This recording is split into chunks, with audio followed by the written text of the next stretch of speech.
నేను ఒక మాట ఇప్పుడు చెప్తాను, ఇప్పటిదాకా ఎవరికి చెప్పలేదు, మీకు చెప్తాను.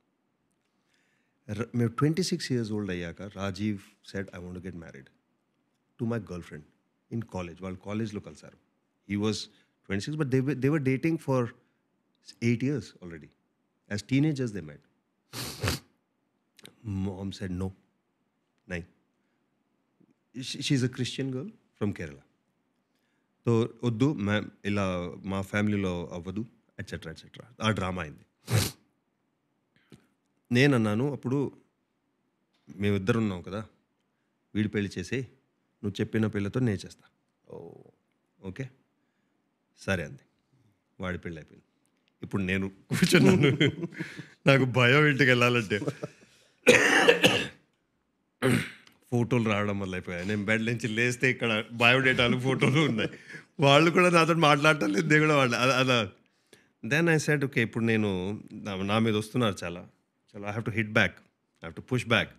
అమ్మ వచ్చింది, ఏంట్రా ఎందుకు, why aren't you meeting anyone అంటే, సరే నేను మాట విను, don't look for a wife for me, look for somebody who live with me for 1 year. దాని తర్వాత if she says yes and I say yes, we'll get married. No, obviously. Why? That's not decent. I said that's sensible. That's sensible. నువ్వు car కూడా కొన్నావు కదా, test drive తీసుకుని, నువ్వు ఒక మీటింగ్లో ఎలా డిసైడ్ చేస్తావు? ట్యాక్సీ ఇది, how many wifes am I going to have? నాకు నచ్చకపోతే, దానికి నచ్చకపోతే నో షీ స్టక్. ఎందుకంటే నీకు ఫోన్ నెంబర్ ఇవ్వడానికి నీకు ప్రాబ్లం, అందుకని you have ruined your daughter's life. How do you know what I am? How does she know? తెలియదు కదా. నా అంతా వెళ్ళాక ఆఫ్టర్ దాట్ నేనేమన్నా ఇట్స్ బెటర్ కదా, it's not as bad as what I said. అర్థమైంది కదా.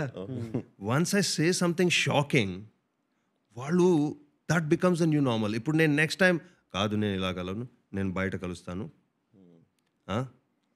చెప్పు అంటే ఓకే అంటారు. లేకపోతే yes, you define the conversation and that level అన్నమాట.